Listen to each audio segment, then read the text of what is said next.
Good afternoon, traders. John Caruso coming to you from Thursday, May 4th with your currency outlook and recap from today. First, we'll take a peek back at yesterday's FOMC announcement. We did see the Federal Reserve hold interest rates steady. However, they are still guiding us on a path of higher interest rates moving forward. So some might say that yesterday's speech or statement from the Fed was hawkish.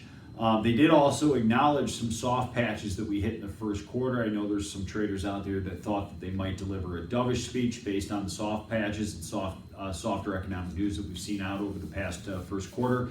However, they said that any soft patches that we saw in the first quarter were likely transitory, meaning temporary, and that economic growth should continue throughout the course of the year. So still forecasting 2 more interest rate hikes, possibly a third if growth really does accelerate and ramp up in Q2 and Q3.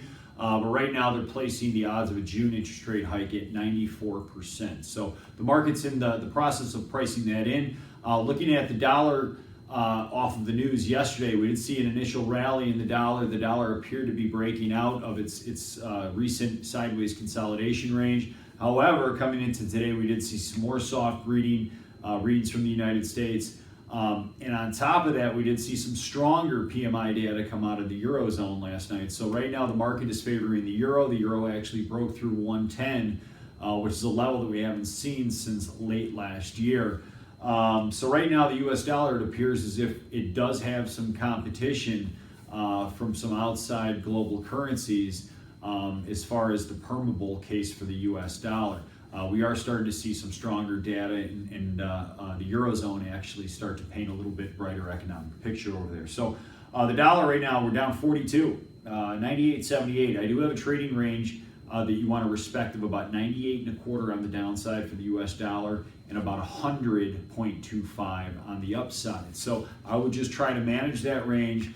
We are still largely bullish on the US dollar. However, it would not shock me to see this market bleed a little bit lower, especially going into tomorrow's non-farm payrolls report number due out tomorrow at 7:30. So once again, 7:30 tomorrow, they're looking for a reading of 185,000 on the April payrolls. They're looking for the unemployment rate to hold steady at 4.6%. So we've got that to look forward to.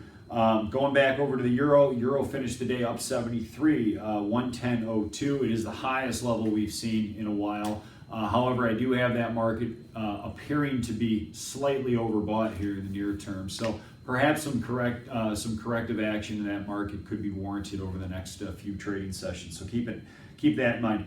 The British pound, 129.36, up 32. As most of you know, that's been one of our favorite currencies since the start of the year. We did see the pound initially losing some ground this morning. We did see a weaker consumer lending report number that came out from Great Britain in the overnight. However, as the day carried on, the US dollar sold off, the euro currency firmed up. We did also see the British pound firm up. So trading 129.36, up 32. I would manage the range of, I'd say, about 129.5 to 130 on the high end of that market, and I would look to become bullish on the British pound on pullbacks, perhaps down to as low as 127. So keep those levels in mind. About 127 to 130 is your immediate term trading range for the British pound.